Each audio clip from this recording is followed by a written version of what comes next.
Business with a servant's heart. Welcome to the podcast. Inspiration, motivation takes. Listen to the podcast. We're all about to talk about life. Our guests will share their life story. We want you to success in life and business. We're ready and we will start shortly. We're gonna talk about life. We're going to speak on business. You're gonna shine bright. We are going to witness. Business with a servant's heart. With hosts Steve, Ramona, and Ray. Inspiration, education talks. Listen to the podcast.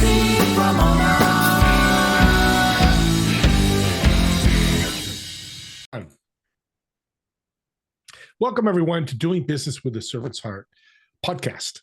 Almost forgot podcast. Could be a TV show, but we'll call it podcast today. I'm your host, Steve Ramona. I am so thrilled to have you join us today. Why? Because this podcast is dedicated to exploring the idea and the action of doing servant's heart, purpose, doing business and doing life with the servant's heart, making an impact and a difference in people's lives. Get to do it every day, guys and girls, and it's so much fun.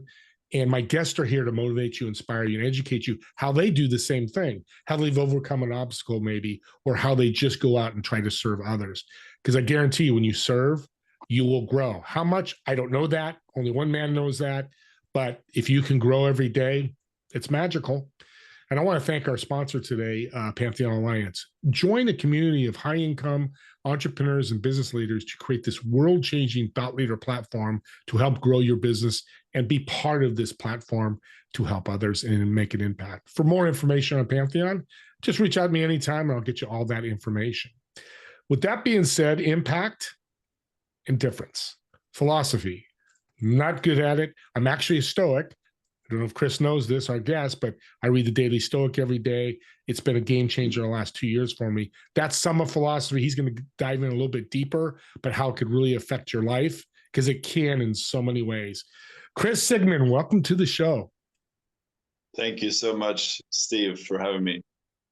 What, in layman's terms, because we had talked before the show, let's keep this high level so people can understand. What's in layman's terms philosophy? Well, the word philosophy comes from two Greek words, philos and sophia. So basically, it's love of knowledge. And I like to think of philosophy as curiosity, the longing to learn, to understand things, to have an open, curious mind, really. So it's an activity, something that we do. And we have to do it right for it to be effective. This is not, I can do it halfway, or can I? You have to be full force into this to be effective or to learn.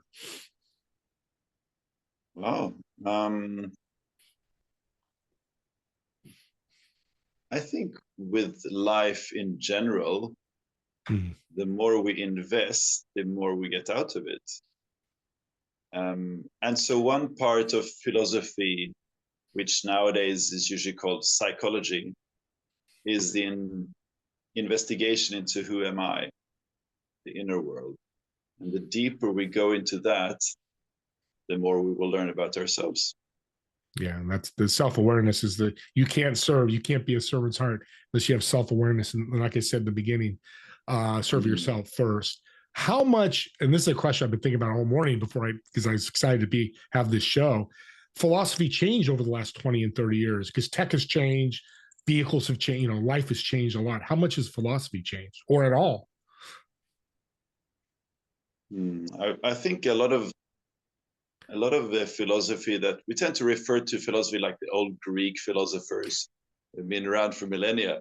So maybe the questions are kind of eternal, like these questions like, who am I? What is the meaning of life? What is being a good person? What is truth? What is beauty? These are eternal questions. Is there freedom of will or not? Is everything fated, or can we affect our lives? But what I have noticed is perhaps an advent of more philosophy, more interest, and that could have to do with internet access, like you mentioned, the Daily Stoic. More and more people can access things that previously were limited to certain scholars, if we go back in time. If I'm a better philosopher for myself, I hate to use this word, but it's a business word, ROI. What is that benefits ROI for me that you've seen with people that you've worked with? Wow, that's so many different things, really. And it's depends so much on who you are and where you're at. But for example, clarity of thinking. And if your thinking becomes more clear, then that's really good in so many different ways.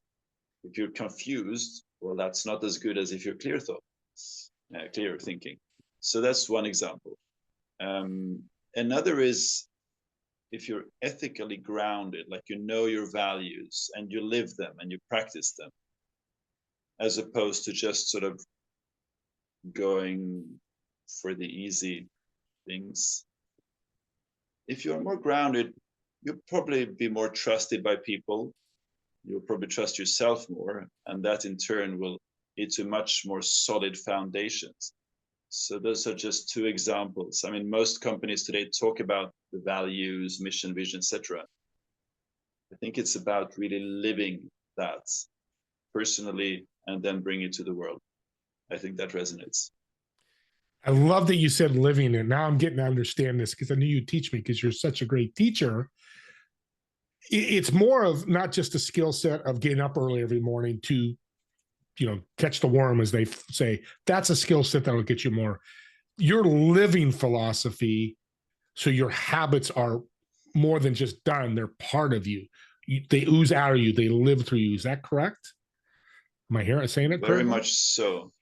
Yeah, I would say it's like, how can you teach something if you don't do it yourself? Like this expression, practice what you preach, walk your talk. I think that is very much at the core of how I approach philosophy. You just taught me philosophy. Not completely, of course. Yay. But no, you did, because I've always wondered. I love it. And when I first met you, I told you I love what you're doing because of stuff that I do that's changed me. But that's the difference than 2 + 2 is 4. Or if I put a 2x4 here, I've built a house. Those are skills that are good. They're important for whatever you're doing. But this goes so much deeper and can affect you so much more. Being a philosopher for whatever it may be, right? Yeah, I think so. I was talking to someone not so long ago, and I was curious. He's a CEO of a big company. I was curious how to explain the value of philosophy. And then I thought of the analogy of electricity. If we go back, let's say 100, 120 or 150 years, when sort of electricity started coming, in the beginning it was a novelty. It's like, what are we going to use this electricity thing for? Maybe we can do these cheap tricks and stuff. And now, can we even imagine going one day without electricity? Well, going out in the forest, sure, but it's everywhere in all that we do. And now we're kind of in the same transition with AI, like it's starting to come into our lives. And one can imagine that fairly soon, it's going to be sort of integrated in so many things. And I feel it's something similar with philosophy, but it's in a way it's more subtle, and in a way it's sort of more applicable to anything, like how you know yourself, how you can reflect on things. It's always relevant, right? Yep. No, I love that, because 2 + 2 is 4. But if I'm a teacher and I'm teaching English, that doesn't really help me. I'll use it in my everyday life. But philosophy of knowing myself as a teacher, I become a better teacher. Yeah. Oh, And that's especially, so fabulous. I really love this, the title of your podcast, A Servant's Heart. And it really resonates with me because, as you were saying before, like if we want to serve, we really need to know ourselves. And so those two, they really work together. When you have a great guest, when they read my mind. Because my next question, and I'm going to ask it because I'm curious and I kind of know the answer, but a servant leader or a servant heart, how does philosophy partner up with that? Exactly. It's, I think, one of the aspects of philosophy that I'm really passionate about is this broad approach. Like nowadays, philosophy can be sort of this academic discipline, which is only a certain subject. But I like to think of it as being human, being curious, like being embodied, being emotionally aware and mature. And especially the emotional level. I mean, the intellectual level, of course, is there in philosophy, but the emotional level, I think being a servant is so much about opening up to limbic resonance, like this feeling of what someone else feels, empathy. Like, how can it be that you smile and then I feel happy? Why is that? You're miles and miles away, but still there is this thing, this communication going on. Or if someone is sad and not necessarily feeling sad oneself, but being compassionate. Those are important parts of being a servant. And knowing oneself, especially on an emotional level, really helps to be able to be that servant. Yeah, and I'm excited. We're going to talk about your book because it's going to teach us even more how to be a philosopher. But what is one step, besides hiring you, and if you're interested in being more philosophic, this is a guy you want to talk to. What is one piece of advice you can give the audience to go, okay, I love what you're saying. What would be my first step to be more philosophic? You tell me, probably butchering it, but.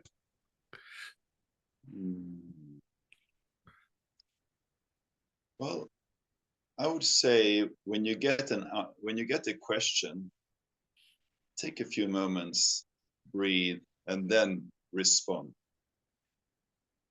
That's a great answer. That's what you just did. Exactly.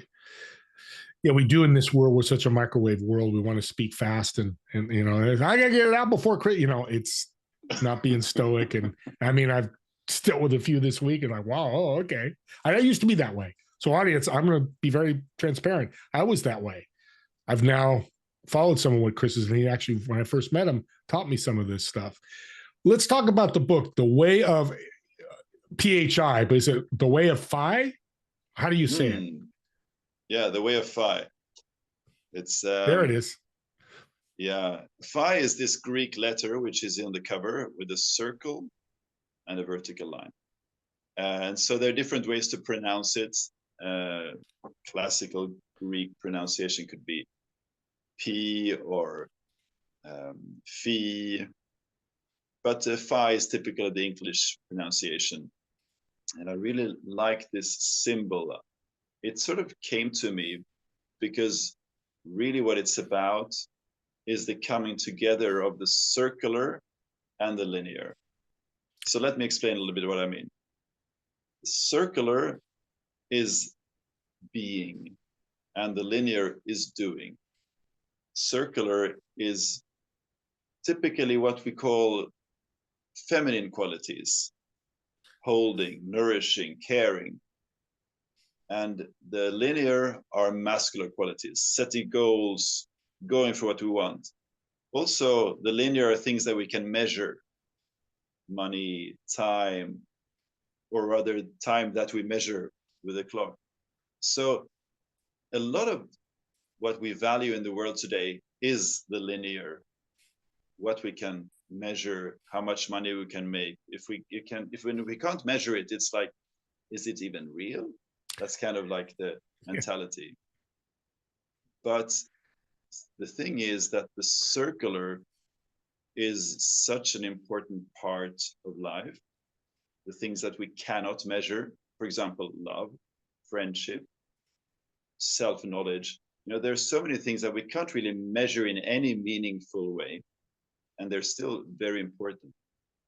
And so this symbol, I use it as a way to illustrate that the circular and the linear, they have to be in balance for us to be in harmony. And just one thing I also want to mention about the feminine than the masculine, it's important to recognize that these are qualities, these are energies. We all have both.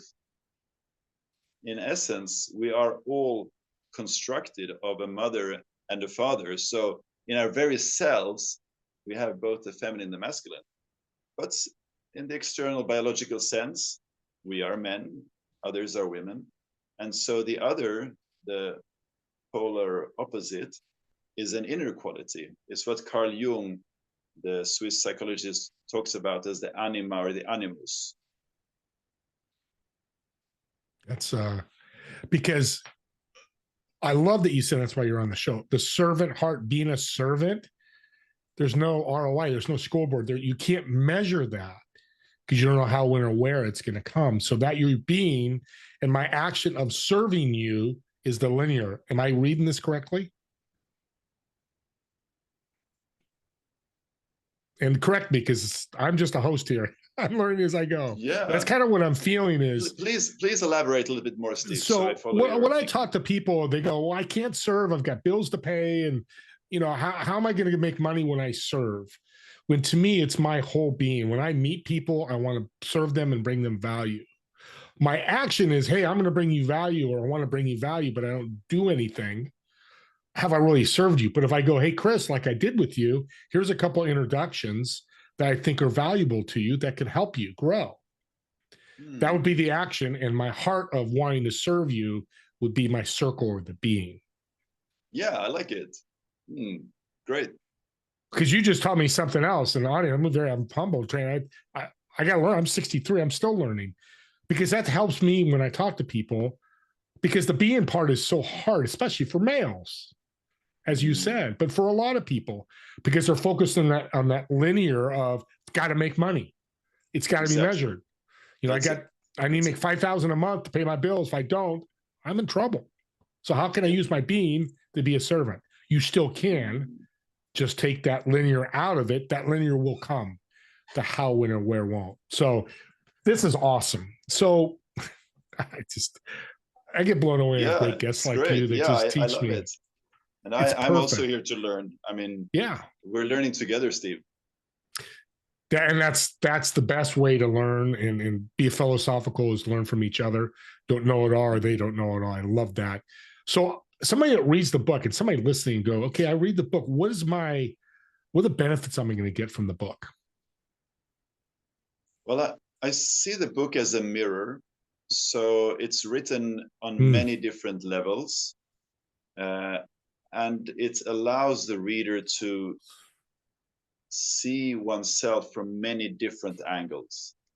So there is a philosophical part explaining the concepts in a theoretical way.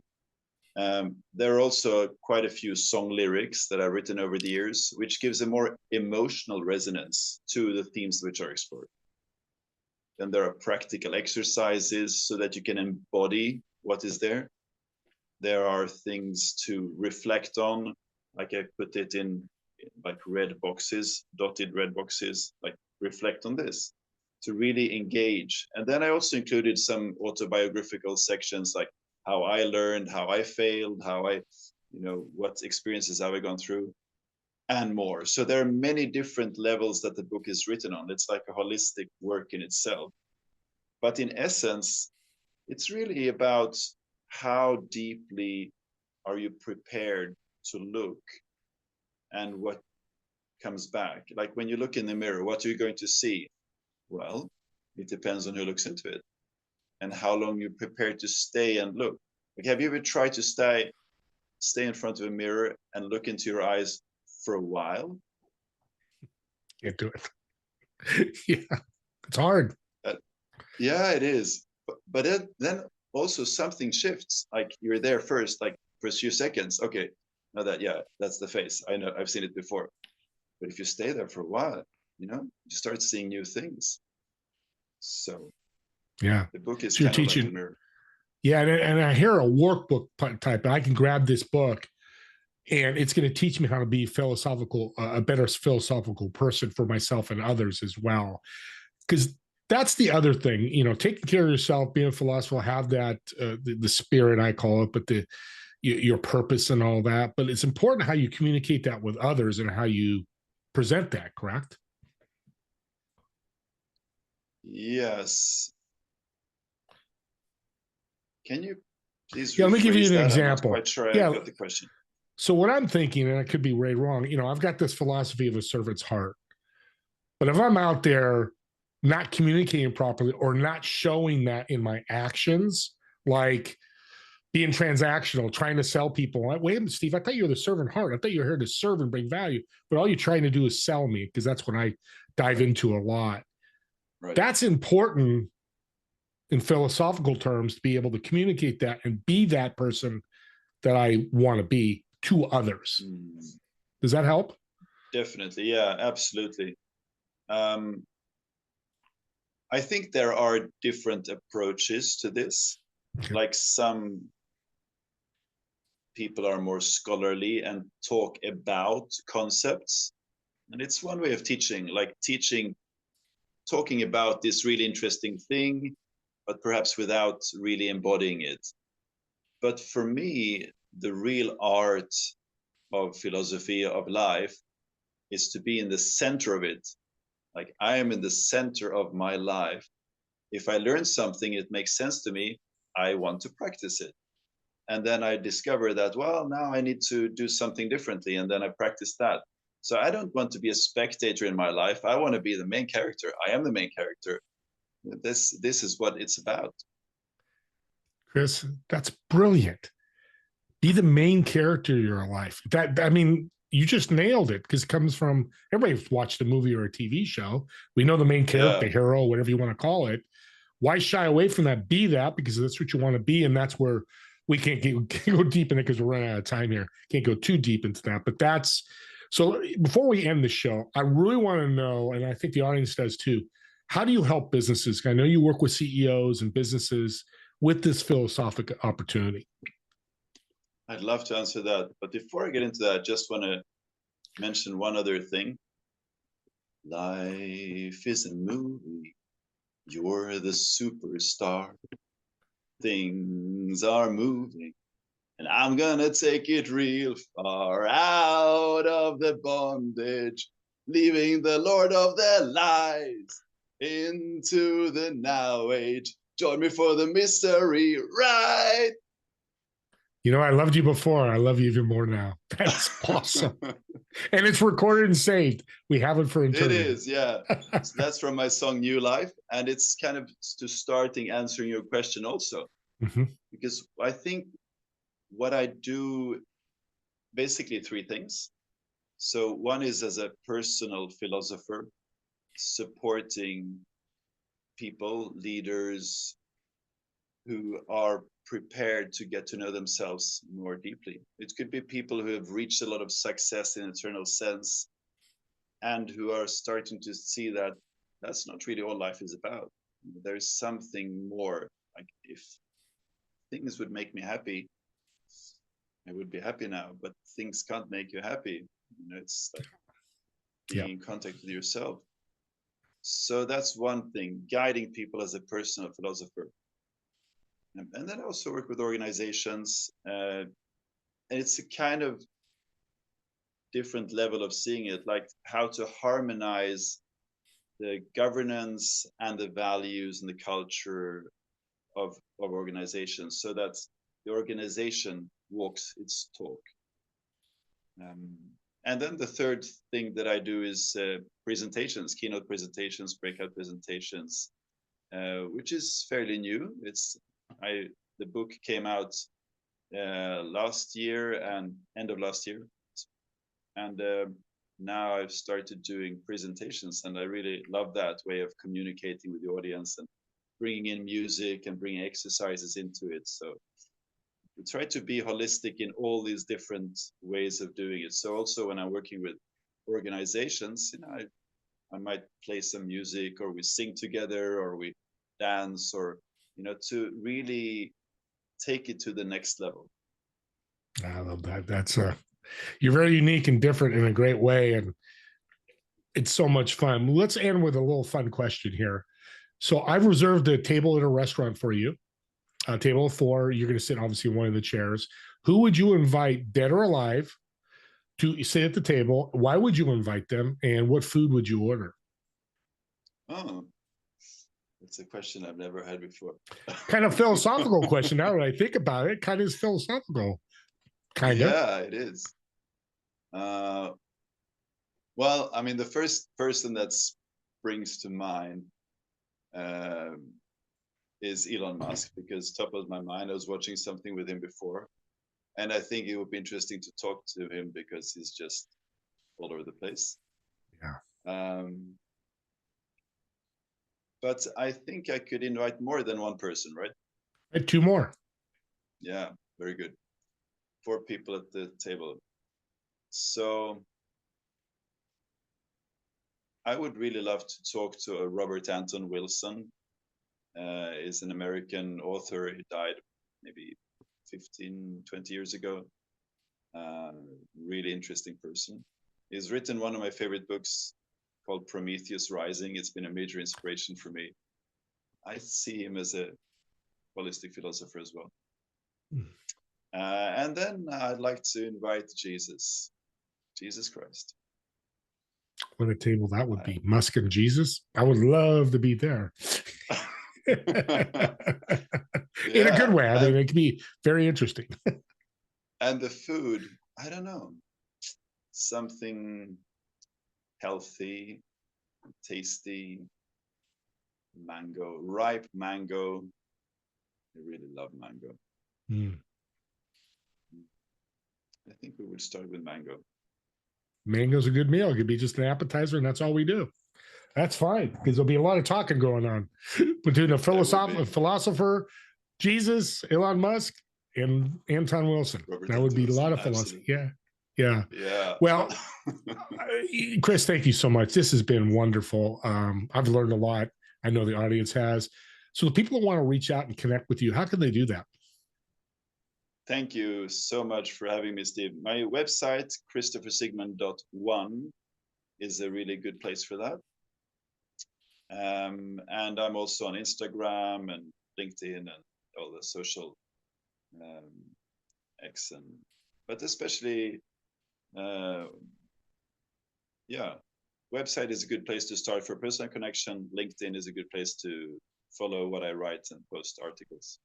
Perfect. You DM him, and you can comment on the YouTube channel. If it's for him, I'll make sure he gets it, or I'll get you his information. So I'm always connected with Chris. So I'll make sure that happens. And the call to action here is, subscribe to the YouTube channel, because I think YouTube links are gifts. Quick journey.